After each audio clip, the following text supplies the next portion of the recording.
In a dimly lit room, a little girl clutches her school notebook like it's her last treasure. Her stepmother's cold hands rip the pages apart, one by one, as the child breaks down in tears. Beside her, a German shepherd growls, desperate to protect her, gathering the torn fragments gently in his mouth. Then, suddenly, the door bursts open.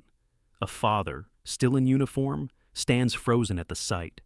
His daughter's pain, his wife's cruelty, the home he thought was safe shattering before his eyes.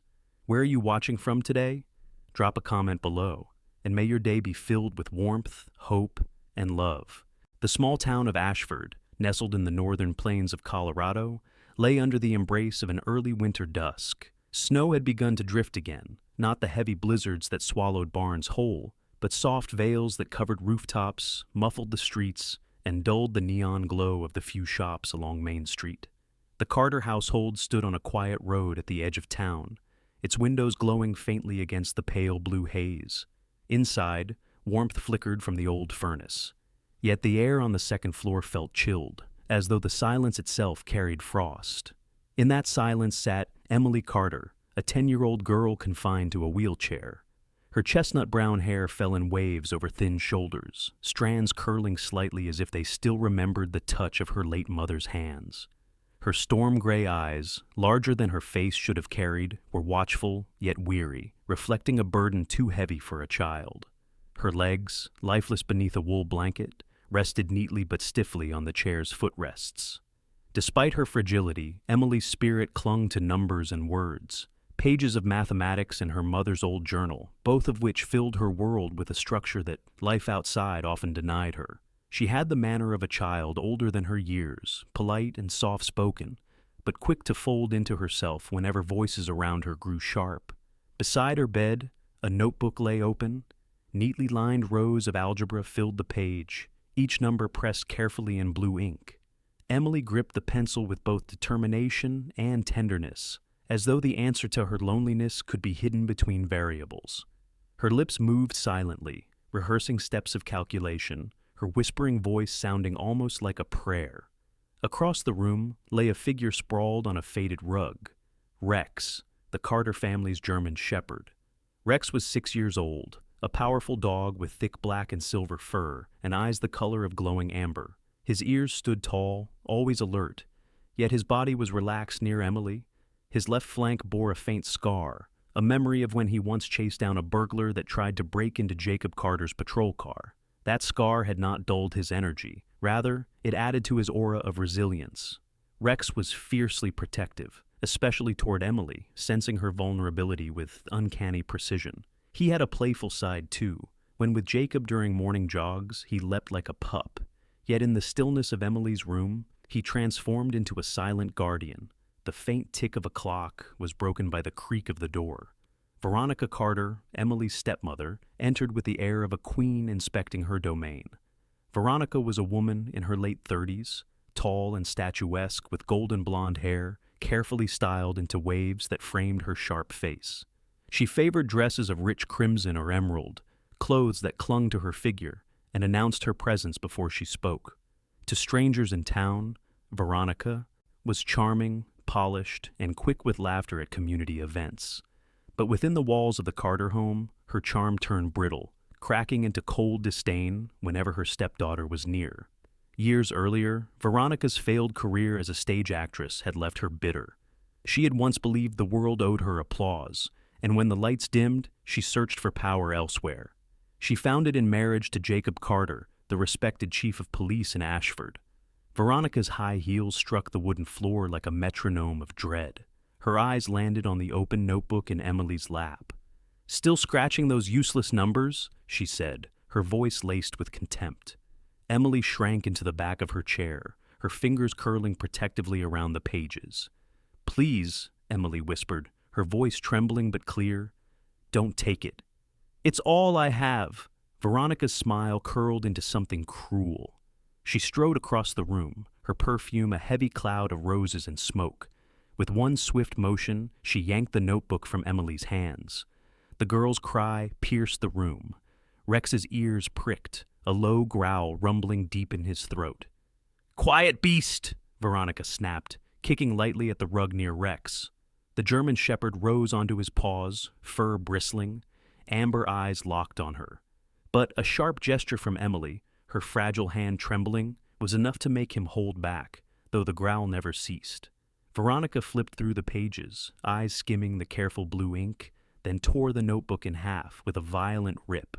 The sound split the silence like a whip, echoing against the walls. Emily gasped, arms reaching out as if she could hold together the shredded pieces. Tears welled in her eyes, spilling freely down her pale cheeks. "Please don't," Emily cried, her voice breaking. "Those are my lessons." "Lessons," Veronica sneered. "Numbers on a page won't make you walk. They won't make you normal." She tore again, scattering fragments like snow across the floor. "Better you learn obedience than waste your father's money on fantasies." Emily clutched the armrests of her wheelchair, knuckles white, her whole body trembling. For her, those pages were not mere formulas. They were proof she could still reach higher, still grasp at a world of possibility beyond her crippled frame. Watching them fall apart was like watching her hope dissolve.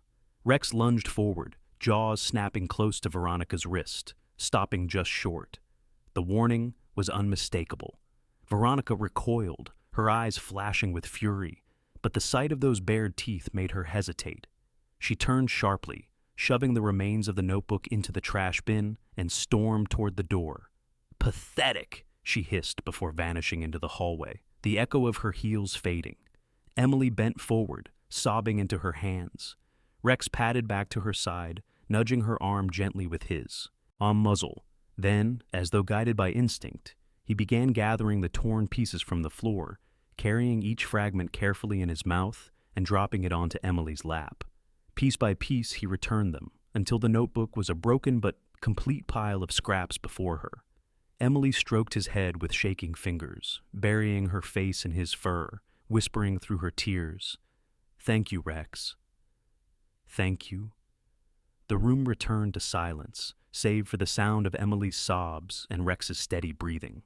Beyond the frosted window, the snow kept falling on Ashford, soft and relentless, indifferent to the cruelty inside the Carter home.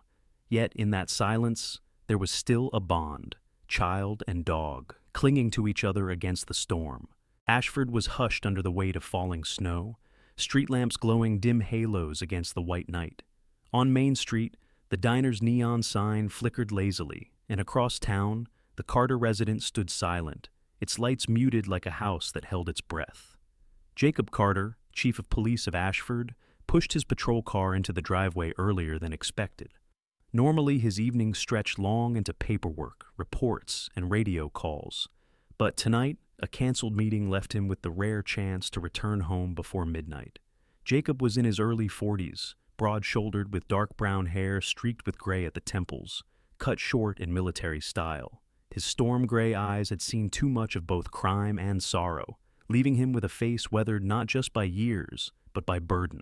In uniform, he looked unshakable, an emblem of order, but at home, the weight of widowerhood often left him quietly vulnerable. He stepped inside, boots heavy on the wooden floor, and unfastened his coat, hoping for warmth. Instead, what greeted him was the sound of muffled sobbing from upstairs. Jacob froze. Emily's cries had always pierced him in ways he never admitted to his officers or neighbors. Dropping his gloves onto the table, he bounded up the stairs 2 at a time. At the doorway to Emily's room, the scene struck him with violent clarity. His daughter sat slumped in her wheelchair, her lap covered with scraps of paper, tears streaking her pale cheeks.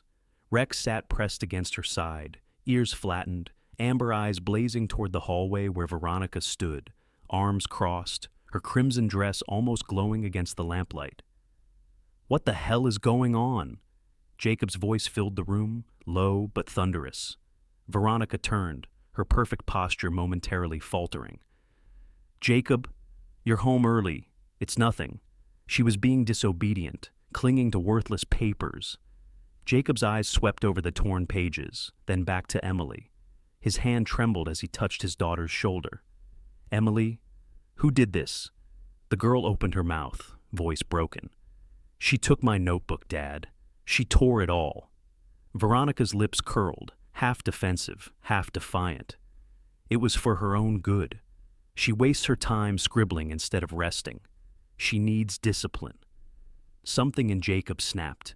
He rose, towering over Veronica, his eyes like storms about to break. Discipline? He spat. You call this discipline? Tearing apart the only thing that gives her joy? You've crossed the line. Veronica stiffened, her beauty mask cracking with anger. You can't speak to me like that, Jacob. I am your wife. You stopped being part of this family the moment you raised your hand against my daughter, Jacob said, his voice a blade. Pack your things. Tonight. You're done here. Emily gasped softly, her tears caught between grief and relief. Rex barked once, sharp and final, as though sealing the verdict. For a moment, Veronica stood frozen, her jaw tight, hands trembling. She looked at Jacob, then Emily, then at the dog, whose growl deepened with every heartbeat. Finally, she turned on her heel, storming down the hall, heels clattering like hammers against the wooden floor. Jacob knelt beside his daughter, brushing away her tears with calloused fingers. He noticed bruises on her knees, faint but fresh, and his chest tightened with guilt. Emily, sweetheart, I'm so sorry. I should have been here. She clutched his arm, sobbing into his shoulder. Don't leave me again, Dad. Please. I get so scared when it's just her. His throat tightened. For years, Jacob had drowned himself in duty, convincing himself that serving the town was also serving his daughter. But in that moment, with her frail arms gripping him as if he were the only anchor left, he knew he had been lying to himself. Rex padded closer, dropping the last salvaged scrap of notebook into Jacob's lap. The gesture struck him with brutal simplicity. Even the dog had tried to protect what he had failed to. He stroked Rex's head firmly, gratitude softening the storm inside his eyes. Downstairs, the front door slammed, Veronica's shadow departing into the night. Not long after, Rosa Martinez, the Carter family's longtime housekeeper, entered quietly from the kitchen. Rosa was a woman in her late 50s, round-faced, with dark hair streaked silver, always tied in a neat bun. Her hands were perpetually worn from decades of cooking and cleaning, but her eyes carried warmth like a hearth.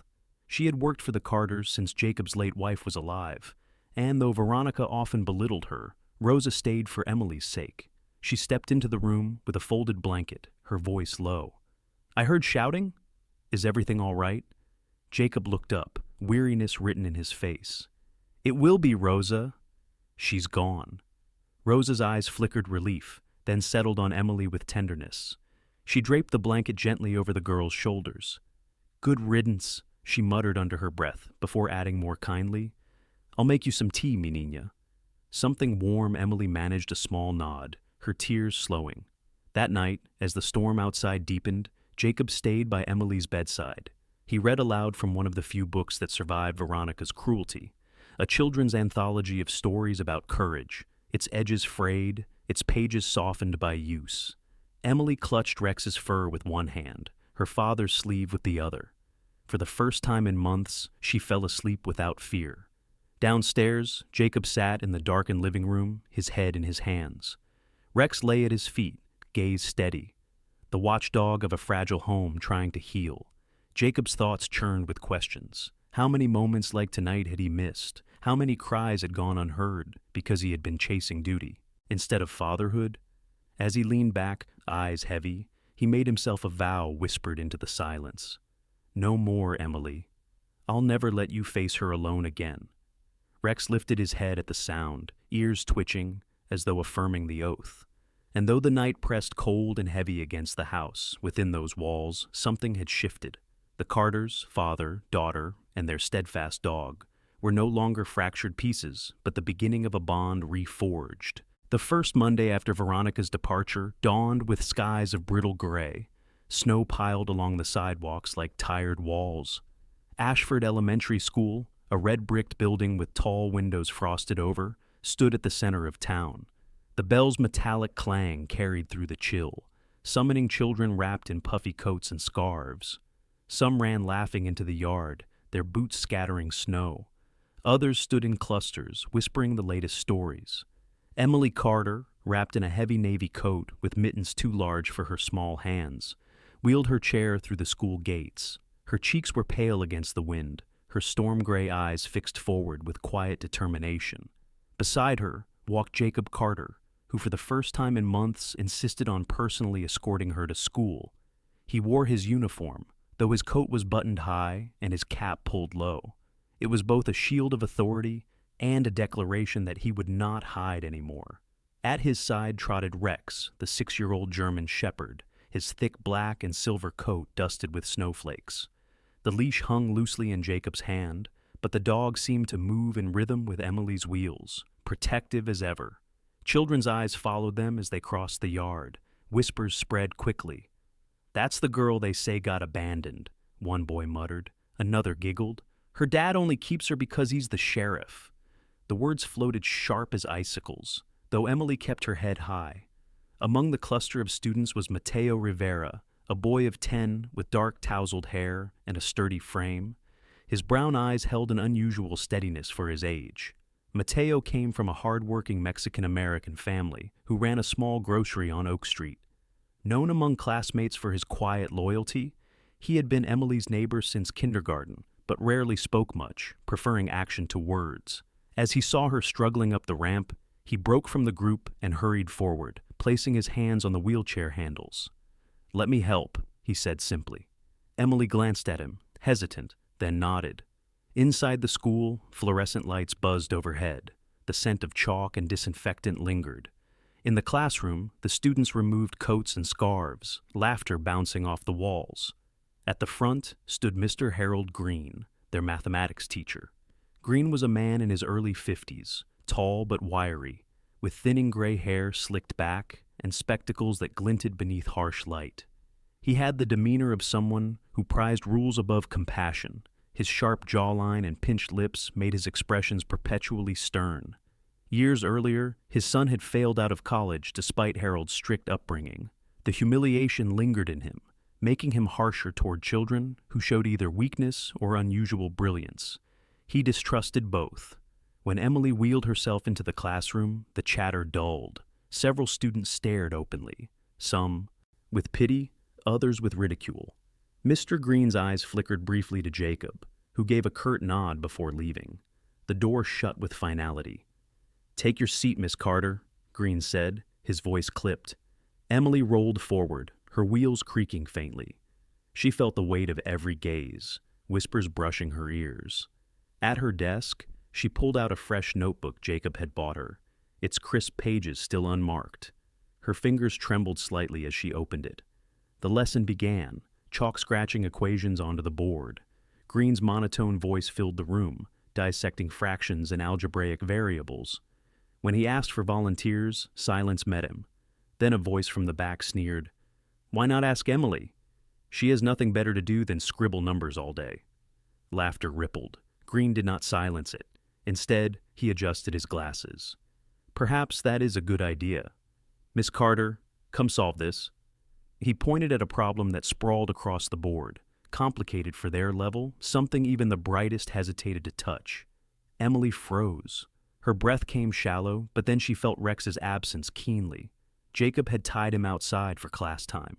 Still, in her mind, she imagined the dog's steady amber eyes, his silent encouragement. She glanced sideways. Mateo's brown eyes met hers, unwavering. "You can do it," he whispered. Heart pounding, Emily pushed her wheels forward. The creaking echoed in the silent classroom. She reached the board, hand trembling as she grasped the chalk. Her storm-gray eyes focused fiercely on the problem. "First, I'll move this variable to the other side," she said aloud, voice soft but steady. Whispers stilled. She wrote carefully, numbers forming under her hand. Step by step, the solution took shape. When she circled the final answer, silence hung for a moment longer. Then Mateo clapped. The sound cracked through the room.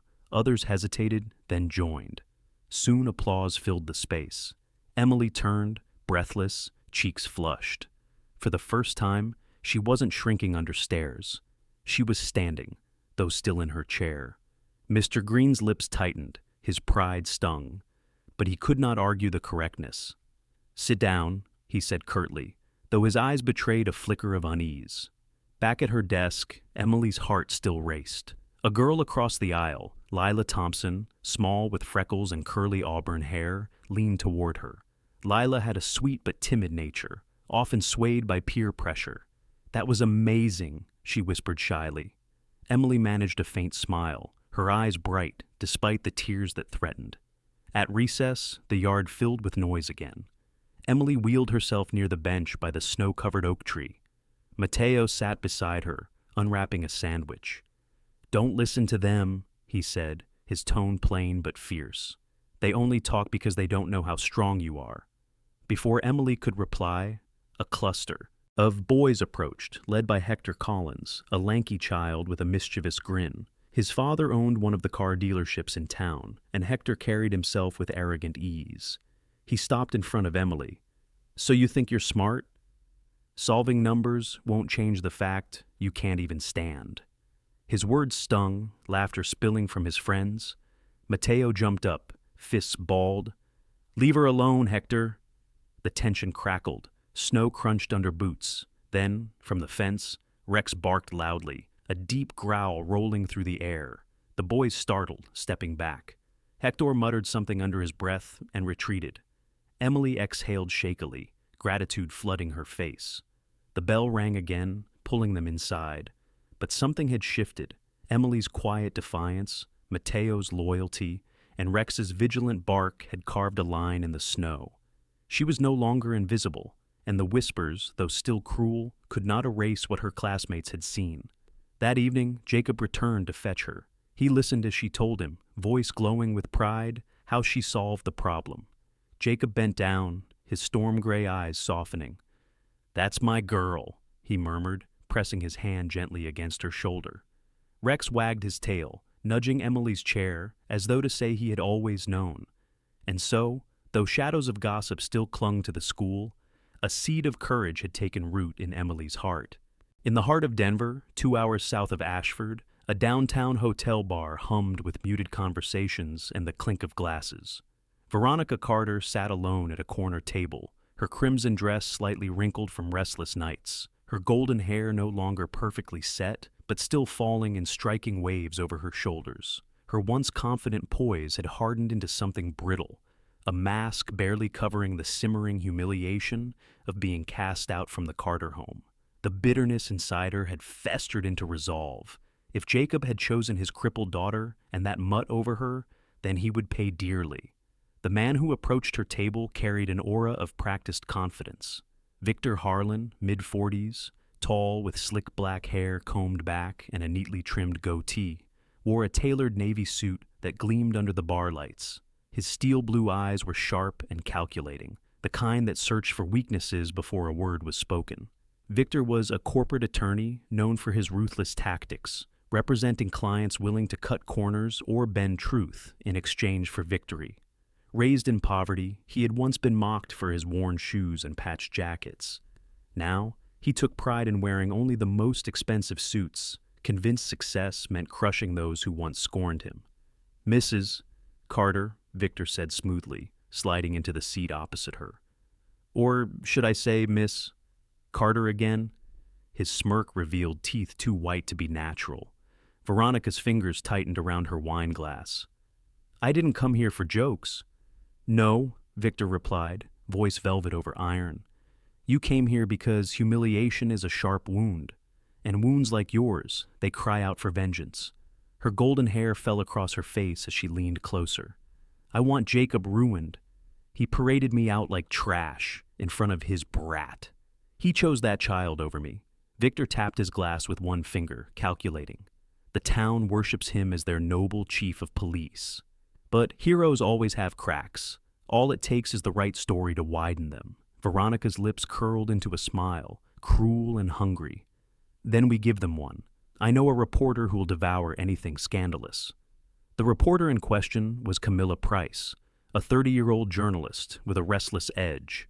Camilla had short black hair styled into a sharp bob, dark eyes rimmed with heavy eyeliner, and a wardrobe of fitted leather jackets and ankle boots that gave her a rebellious air. Known for chasing drama rather than truth, Camilla thrived on controversy, building her career on articles that blurred fact with embellishment. She was the daughter of a failed politician, having grown up in a household where spin and spectacle mattered more than honesty. To Camilla, Headlines were weapons, and she wielded them without hesitation. Later that evening, Veronica met Camilla at the same hotel lounge. Camilla tapped her phone impatiently, her nails painted a glossy black. "So, what have you got for me?" "This better be worth my time," she said, her tone brisk. Veronica leaned back, her eyes narrowing. "The story writes itself. A police chief so obsessed with his image he hides the truth. His daughter is a cripple he neglects, and I was the only one who cared. But when I tried to help, he threw me out like garbage." Camilla's lips twitched into a predatory smile. Public loves a fallen hero. A sheriff who abandons his disabled child? That headline bleeds sympathy and outrage. I can already see the shares online. Victor, sipping his whiskey nearby, added, "And once the town starts whispering, Jacob Carter won't be able to hold his badge without suspicion." Meanwhile, back in Ashford, Emily's world felt lighter with Veronica gone, but shadows lingered in the whispers at school. That Tuesday morning, she wheeled herself through the snowy playground. Mateo Rivera walked beside her, his backpack slung carelessly over one shoulder. "Don't listen to them," he muttered when a group of older kids snickered behind their mittens. Emily forced a smile. "It's hard not to." From the corner of the yard, Mrs. Eleanor Briggs, the school principal, observed with a concerned gaze. Eleanor was in her 60s, a tall, slender woman with silver hair swept into a bun and round spectacles perched on her nose. Her face bore both stern lines of discipline and gentle folds of kindness. She had spent decades as an educator, believing schools should be sanctuaries for every child, no matter how fragile or strong. A widow who had lost her husband to illness years ago, she carried a quiet resilience that inspired both fear and respect among her staff. She watched Emily carefully, noting the stares and the cruel whispers. Inside, the day's math lesson turned tense again under Mr. Harold Green's rigid presence. He seemed particularly sharp after Emily's success the day before, snapping at students for minor mistakes. When he called Emily to the board again, several classmates exchanged glances, some curious, some spiteful. Emily's heart pounded, but she managed the problem, though her chalk hand trembled. This time the applause was hesitant. "And Mr." Green's glare silenced it quickly.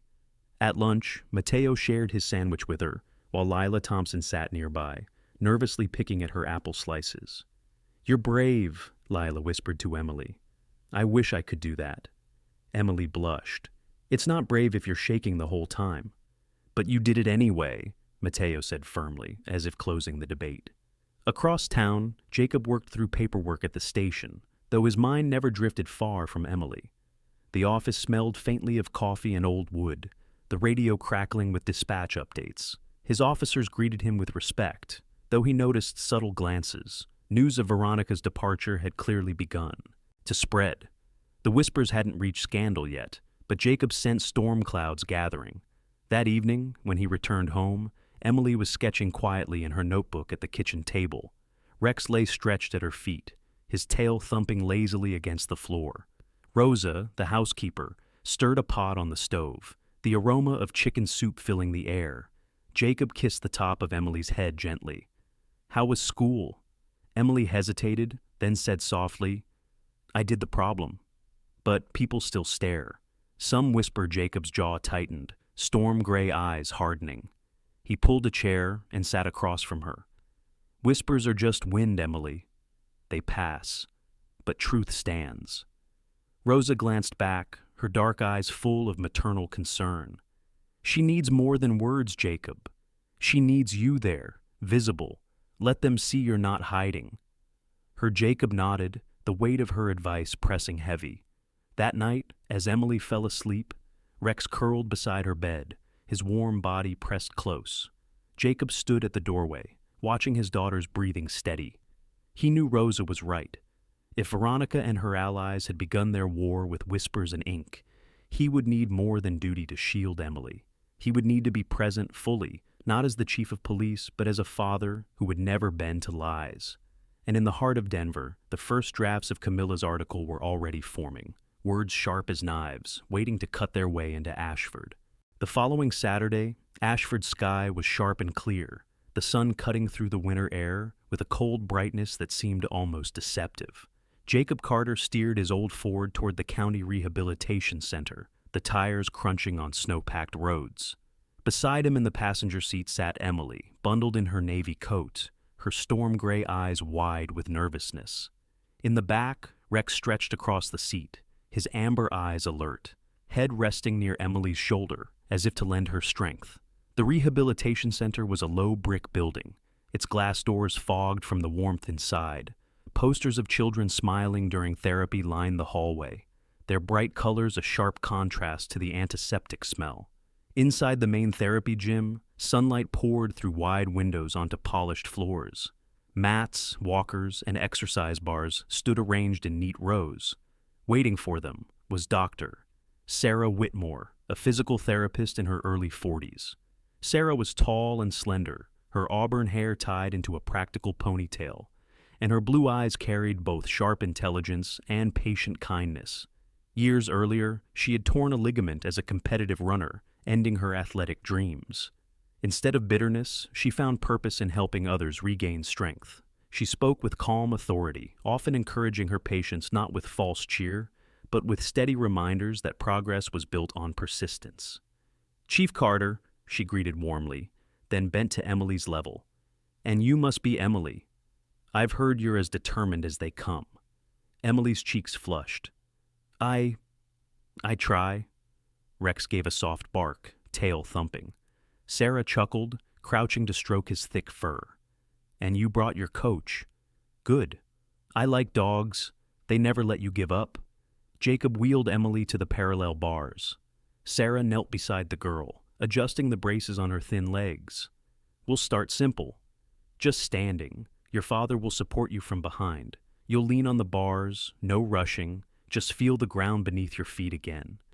Emily's heart pounded. She looked at her father, who placed his steady hands under her arms. "Ready, sweetheart?" She nodded, breath trembling. With a grunt, Jacob lifted gently as Emily pushed down on the bars. Her legs quivered like saplings in a storm, but they held. She gasped, both terrified and elated. "You're standing," Jacob whispered, his storm-gray eyes moistening. "You're really standing." Emily's lips parted into the faintest smile, her arms shaking as she gripped the bars. Rex barked softly, pacing along the edge of the mat, his gaze locked on her every movement. Sarah's voice was calm but firm. "Good. Breathe, Emily, breathe. Hold it for 5 seconds. That's all. 1, 2, 3. By the 5th count, Emily collapsed back into the chair, panting, her hair stuck to her damp forehead. "I can't," she murmured. Jacob knelt in front of her. "You did. You stood." That's more than yesterday. Rex pressed his muzzle into her lap, a warm reassurance. Emily buried her fingers in his fur, drawing strength from his solid presence. The sessions became routine over the following weeks. Jacob drove Emily every other day, often leaving paperwork unfinished at the station to be there. Sarah gradually increased the exercises, tiny steps with a walker, leaning left and right, balancing. Each success, however small, brought sparks of pride that lit Emily's storm-gray eyes. Each setback brought tears, but Jacob and Rex never let her surrender. One snowy afternoon, another patient entered the therapy room, a boy about 12 named Caleb Johnson. Caleb was tall for his age, with sandy blonde hair falling into his serious green eyes. He wore a brace on his left leg and carried himself with a mix of defiance and pain. A car accident had left him partially paralyzed, and bitterness often dripped from his voice. Sarah introduced him briefly, but Caleb offered only a curt nod before hobbling to a treadmill. He cast a glance at Emily, muttered, "Good luck," and turned away. Over the next few sessions, Caleb's presence became a background rhythm, his grunts of frustration, his muttered curses, his occasional glare. Emily, though intimidated, felt a strange kinship. During one session when she nearly fell, Caleb surprised her by muttering, "Don't quit. Falling's worse if you quit first." It was gruff, almost cruel in tone, but it steadied her. Meanwhile, outside the rehab center, Jacob began noticing small things, strangers lingering too long near the parking lot, whispers at the diner when he picked up lunch. Rumors were spreading, sharpened by Veronica's alliance with Victor and Camilla. Yet, Jacob pressed forward, determined to shield Emily not with words but with visible presence. One evening, after a particularly grueling session where Emily managed 3 trembling steps with the walker, Jacob carried her back to the car. She nestled against his shoulder, exhausted but smiling faintly. "Did you see, Dad?" 3 steps. "I saw," Jacob whispered, pressing a kiss to her hair. "And tomorrow, maybe 4. Rex wagged his tail furiously, circling the car as though celebrating too. At home, Rosa prepared a celebratory dinner, chicken soup and fresh bread. She placed a bowl on the floor for Rex, who devoured it with happy grunts. "She's glowing," Rosa said softly to Jacob as Emily recounted her progress. "This is what she needed. Not pity, not silence. You." Jacob nodded, his heart heavy with gratitude and guilt in equal measure. He vowed never again to let work steal what mattered most. Later that night, as Emily scribbled in her notebook about her first steps, Rex curled at her feet. She glanced at the dog and whispered, "We're doing it, aren't we? We're really doing it." Rex's amber eyes blinked, slowly, steady as a vow. In Denver, meanwhile, Camilla Price sat at her laptop, her dark eyes gleaming as she polished the first draft of her article. Headlines danced across the screen. Police chief hides disabled daughter while town suffers. Her smirk widened. By the time the paper hit Ashford, the Carters' fragile new hope would face a storm fiercer than any snow. By the time February arrived, Ashford Elementary buzzed with anticipation for its annual writing contest. The theme chosen that year was "The Home in My Heart." Teachers pinned colorful posters along the hallways, encouraging students to explore what family and belonging meant to them. For most children, the assignment was simple: a few paragraphs about kitchens filled with laughter, backyards filled with play. For Emily Carter, it was more than an assignment. It was a chance to speak what she had long kept silent. On the morning of the contest, the gymnasium was transformed into an auditorium. Rows of folding chairs filled the floor. Parents and grandparents huddled in coats against the stubborn draft that always crept through the old brick walls. A temporary stage had been set at the far end, a podium standing tall under bright lights. Teachers bustled nervously, straightening programs and ushering children into place. Miss Elena Morales, Emily's literature teacher, stood near the stage, clipboard in hand. Elena was in her early 40s, medium height, with dark wavy hair pinned neatly, her olive-toned face framed by glasses. She dressed simply in wool skirts and cardigans, but her presence commanded respect. Though strict in the classroom, she was deeply devoted to nurturing her students' voices. Years earlier, she had been the first in her family to attend college, carrying with her a fierce belief that words could open doors for those otherwise overlooked. She spotted Emily wheeling herself toward the front, Jacob at her side, Rex padding obediently close. Elena's stern expression softened. "You're ready, Emily." Emily's storm-gray eyes glinted with both fear and determination. "I think so." Jacob squeezed her shoulder. "Whatever happens, I'm proud of you." Rex wagged his tail as if in agreement. As the program began, children took turns at the podium. Some read sweet but simple essays, drawing chuckles from parents. Others stumbled nervously through a few lines, earning gentle applause. When Emily's name was called, a hush fell. Whispers rustled in the crowd. Ashford was small, and by now, the rumors sparked by Veronica and Camilla's article had spread. Some parents eyed Jacob with suspicion, their gazes sharp as knives. Emily wheeled herself onto the stage, the sound of her chair echoing in the silent hall. She positioned herself behind the podium, her small hands trembling as she gripped the edges of her notebook. Her storm-gray eyes scanned the crowd, saw faces turn toward her with doubt, pity, even disdain. She wanted to shrink. But then she saw Mateo Rivera in the front row, his brown eyes fierce with encouragement. Lila Thompson sat beside him, her freckled face lit with quiet admiration. Behind them, Jacob leaned forward, storm-gray eyes identical to hers, unblinking, filled with belief. And Rex, though not allowed on stage, sat faithfully by the side curtain, ears perked, his body tense as if waiting to bark her courage into being. Emily drew a breath and began. "My home," she read, her voice wavering at first, is not just made of walls and windows. It is built from memories. It is built from the sound of my mother's laugh, even though she's gone. It is built from my father's hands when he helps me stand, even when I fall. And it is built from hope, that one day my house will be filled not with tears, but with laughter again. The hall grew utterly still. Her words spoken with the clarity of a child, yet the weight of an old soul washed over the crowd. A few parents shifted uncomfortably, their earlier whispers silenced. Emily's voice grew stronger as she continued. Some say I am broken because I cannot walk. But my home is not broken, because my home is not about walking. It is about love. Love that holds me when I am weak. Love that teaches me to be strong. My home is in my Father, in those who stand by me, and even in Rex, who never lets me feel alone. At that, Rex let out a small bark from the side curtain, as if on cue.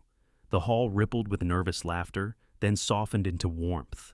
Emily smiled faintly, closing her notebook. That is the home in my heart. For a moment, silence clung like frost. Then Mateo clapped, hard and clear. Lila joined, and soon the sound swelled. Applause thundered through the gymnasium, parents rising to their feet. Tears streaked down faces once hardened by suspicion. Elena Morales, unable to contain herself, wiped her eyes and whispered, "Bravo." Jacob, standing at the side, felt his chest ache. Pride, guilt, and love tangled together until his eyes blurred. Rex barked again, tail wagging furiously, as if he alone understood the full weight of her courage. After the event, parents crowded around, some offering apologies, others awkward smiles. Miss Morales placed a gentle hand on Emily's shoulder. You reminded them all what home truly means. But outside Ashford, the storm brewed differently. In Denver, Camilla Price pressed publish on her article. The headline screamed across the internet. Police chief hides disabled daughter while neglecting town duties? The piece was riddled with Veronica's venom, painting Jacob as a heartless man, using his daughter as a shield. The article spread fast, fed by gossip and amplified by those eager for scandal. That evening, as Jacob drove Emily and Rex home, his phone buzzed non-stop with calls he refused to answer. Emily clutched her notebook tightly, still glowing from the contest, unaware of the storm building just beyond the horizon. Jacob glanced at her in the mirror, her storm-gray eyes tired but proud, and swore silently. No article, no lie, would take this moment from her. In Ashford that night, the town talked of two things: the little girl whose words melted their hearts, and the article that threatened to freeze them over again. March arrived with bitter winds that rattled Ashford's windows, and carried with them the restless whispers of scandal. The article written by Camilla Price had spread far beyond Denver, copied into local papers and debated in coffee shops. Headlines painted Jacob Carter as a negligent father, the man who paraded around as a hero while hiding his daughter's suffering. Though neighbors who had known Jacob for years hesitated to believe, the noise was relentless. And in a world where rumor often spoke louder than truth, a formal investigation soon followed. By the third week, Jacob found himself summoned to court, facing accusations of negligence and misconduct. The town gathered outside the county courthouse, its white columns stark against the winter sky. Reporters jostled for photographs, microphones thrust forward. Jacob stepped from the patrol car dressed in a plain black suit, his storm-gray eyes steady despite the storm around him. At his side, Emily sat in her wheelchair, bundled in a wool coat, her hands folded tightly in her lap. Rex trotted faithfully alongside, his black and silver fur gleaming even in the gray morning, his presence commanding more respect than any badge. Inside, the courtroom hummed with tension. Wooden benches were filled with townsfolk, curious onlookers, and reporters scribbling notes. At the front, Judge Raymond Holloway presided, a man in his early 60s with a square jaw, thinning silver hair, and eyes that seemed to weigh each soul who entered his domain. Holloway had a reputation for fairness, but also for sternness. Raised in a family of coal miners, he had clawed his way through law school, never tolerating arrogance or deceit. His gavel struck once, silencing the room. At the prosecutor's table sat Victor Harlan, polished in another tailored suit, his steel blue eyes glittering with satisfaction. Beside him was Veronica, her golden hair perfectly styled again, her red dress replaced by a modest navy ensemble designed to feign humility. At the back sat Camilla Price, notebook in hand, her bob haircut sharp as ever, eyes hungry for spectacle. Jacob's defense was handled by Antonio Salgado, a lawyer in his 50s with salt and pepper hair, tall and broad-shouldered. Antonio had once been Jacob's academy roommate before leaving policing to pursue law. Known for his resolve and blunt honesty, he often leaned more on integrity than theatrics, a trait that earned him both respect and enemies. He adjusted his glasses, his dark eyes calm, as he set his files on the table. The prosecutor called the first witness, Veronica. She took the stand with carefully crafted tears, her voice trembling just enough to seem convincing. I tried to love Emily as my own, but Jacob, he cared only for his work. He left her to me while he chased criminals. I begged him to spend time with her, but he would not. When I tried to discipline her, he cast me out. Murmurs rippled through the room. Emily's small hands clenched her notebook tightly, storm-gray eyes brimming with disbelief. Rex let out a low growl, causing a brief stir until Jacob calmed him with a touch. Antonio rose for cross-examination. His voice was steady, each word clipped like steel. Mrs. Carter, did you not tear apart Emily's schoolbooks in front of her? Veronica's mask flickered. She was wasting her time. And did you not call her names? Crippled, useless? Did you not bruise her knees by forcing her from her chair? Veronica paled, her carefully rehearsed facade cracking. The crowd stirred, whispers growing louder. Judge Holloway's gavel struck. Order. The next witness was Rosa Martinez, the housekeeper. She stepped forward in her simple floral dress, her silver-streaked hair tied back, her round face set with determination. I have worked for the Carters for years. I saw Veronica throw food at Emily's face and laugh. I saw her lock the child's dog outside in the snow. That woman did not protect Emily. She tormented her. Gasps filled the air. Veronica's eyes blazed with fury, but her lips pressed tight, unable to respond. Following Rosa, the courtroom heard from Mateo Rivera's father, Carlos Rivera, a sturdy man with calloused hands from running his grocery store. He testified simply, "My son told me how Emily was mocked at school, but he also told me how she never gave up. Jacob is not perfect, but he is no monster. That girl loves her father. That's proof enough." The climax came when Emily herself asked to speak. Antonio hesitated, but seeing the fire in her storm-gray eyes, Jacob nodded. She wheeled herself to the front, her small frame dwarfed by the witness stand. "My father works hard. Sometimes he wasn't here when I needed him, but he never abandoned me. He reads to me at night now. He takes me to therapy. He makes me feel safe. Veronica did none of that. She hurt me. She tore apart the only things I had. But my dad never tore me apart. He is my home." Silence fell, heavy and absolute. Even reporters paused their scribbling. Rex sat upright near the defense table, his amber eyes glowing, tail flicking once as if punctuating her words. Victor tried to recover, painting Emily's testimony as coached. But the tide had turned. Judge Holloway's gaze, hard as stone, pinned Veronica and Victor in place. "We will hear final arguments tomorrow," he declared, gavel striking. As the crowd dispersed, Jacob bent to embrace Emily, his hands trembling as he kissed her hair. "You were braver than any soldier I've ever known."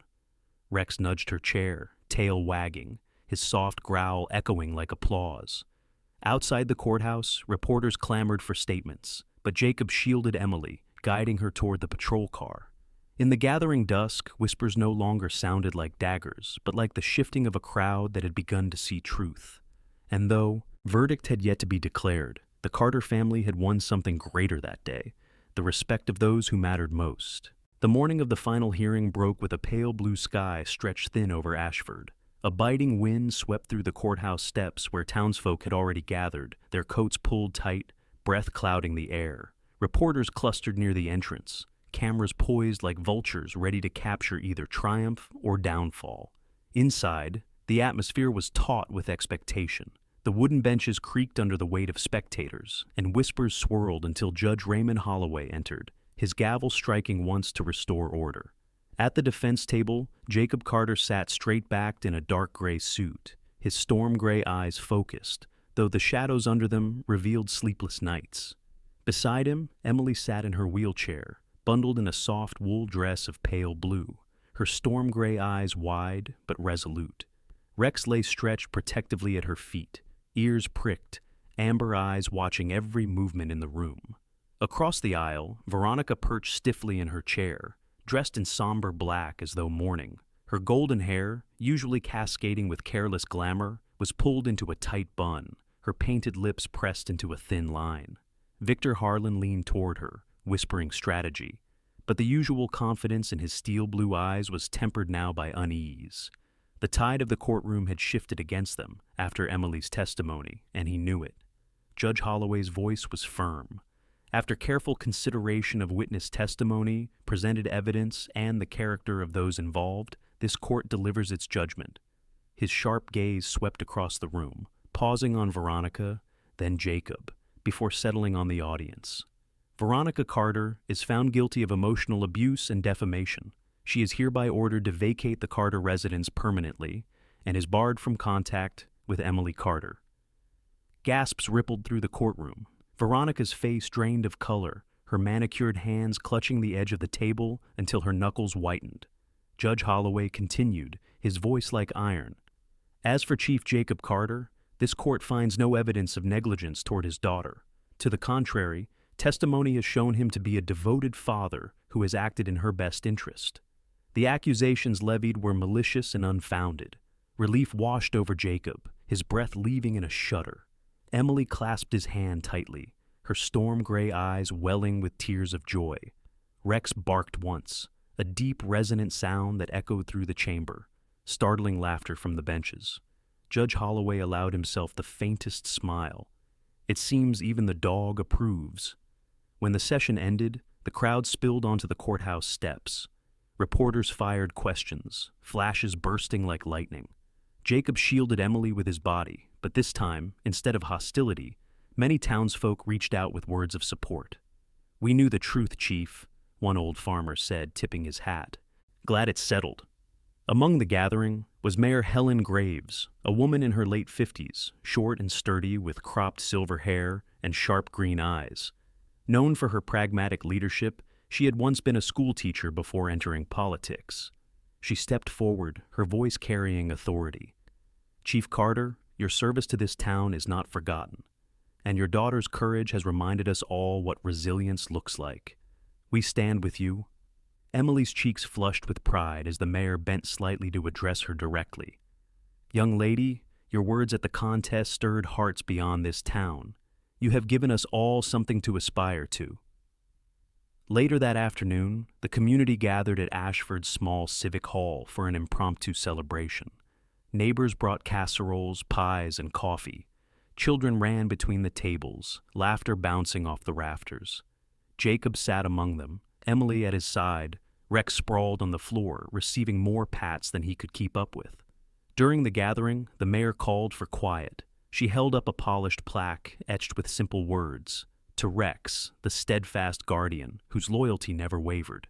The room erupted in cheers as she fastened a ribbon to Rex's collar. Emily clapped, tears spilling down her face, while Rex barked proudly, tail thumping against the wooden floor.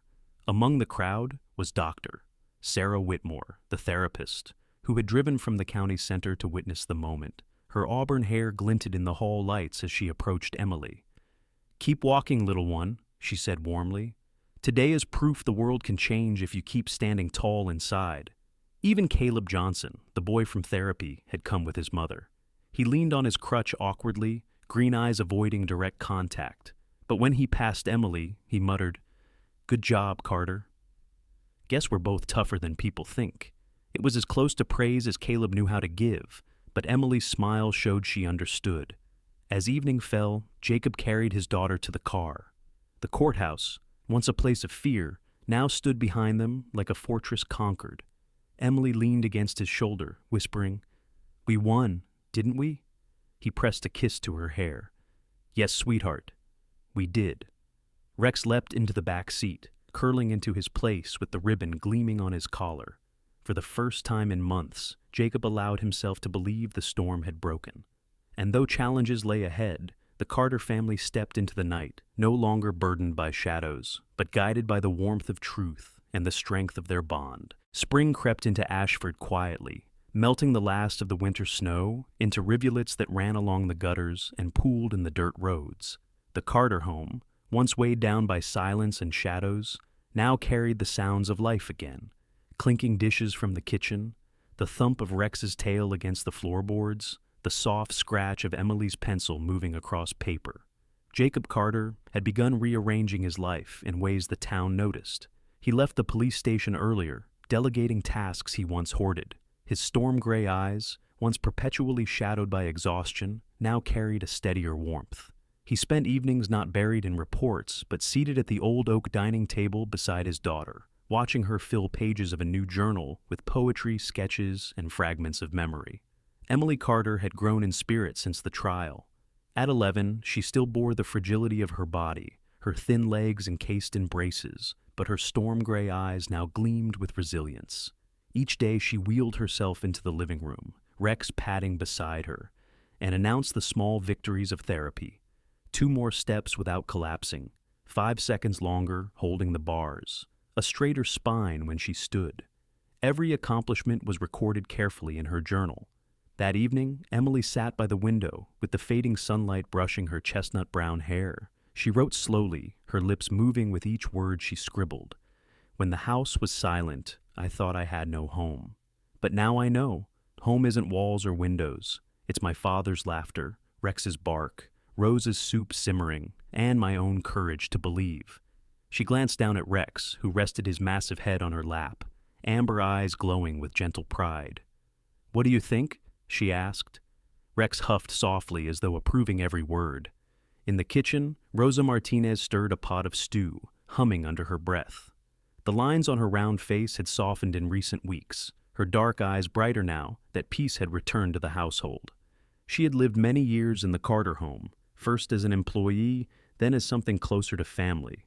For her, watching Jacob and Emily heal was a reward greater than any paycheck. She ladled soup into bowls and called out, "Dinner's ready, mi niña." Jacob appeared from the porch where he had been repairing the railing, his sleeves rolled up, revealing forearms tanned and scarred from years of service. He smelled faintly of sawdust and fresh paint, a man remaking not just his home, but himself. "How's the masterpiece coming along?" he asked, nodding toward Emily's notebook. Emily lifted it proudly. "Better every day."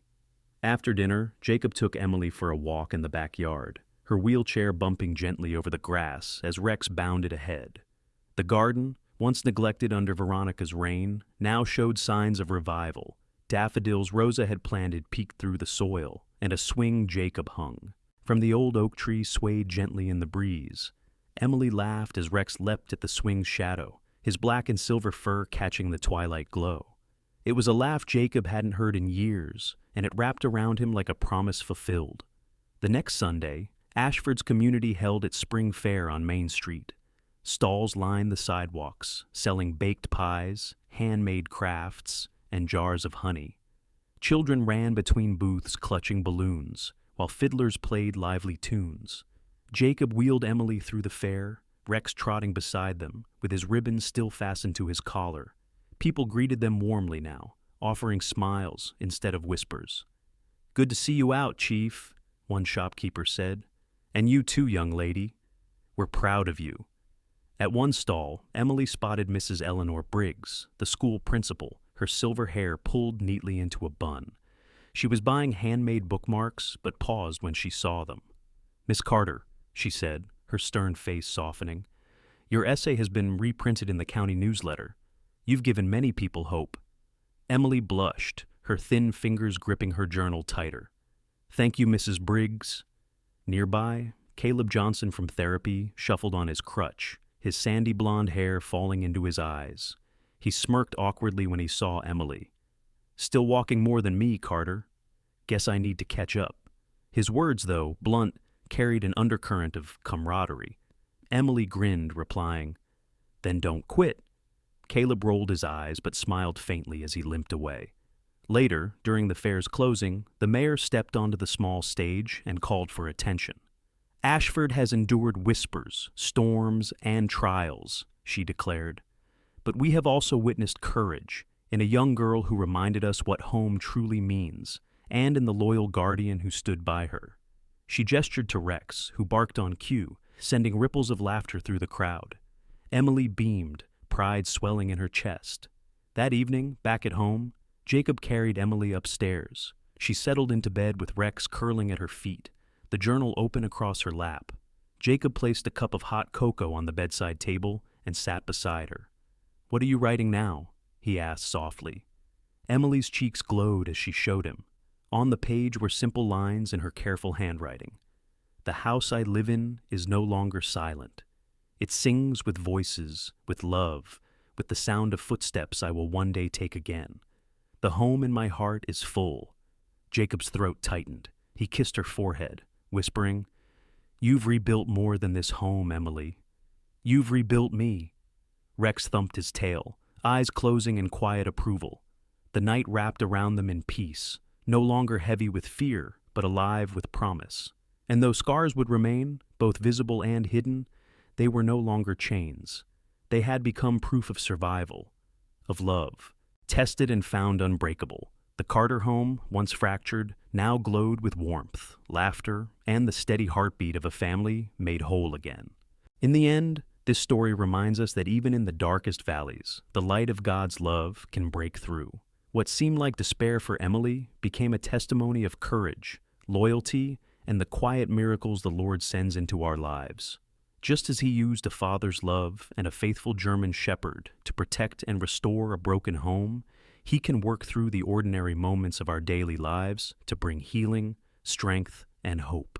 If you believe in the power of God's miracles, share this story with someone who needs encouragement today. Leave a comment and tell us what touched your heart most. And if you believe love and faith can overcome every trial, write amen in the comments. Do not forget to subscribe to the channel so you will not miss the next story of hope and redemption. May God bless you and your loved ones abundantly.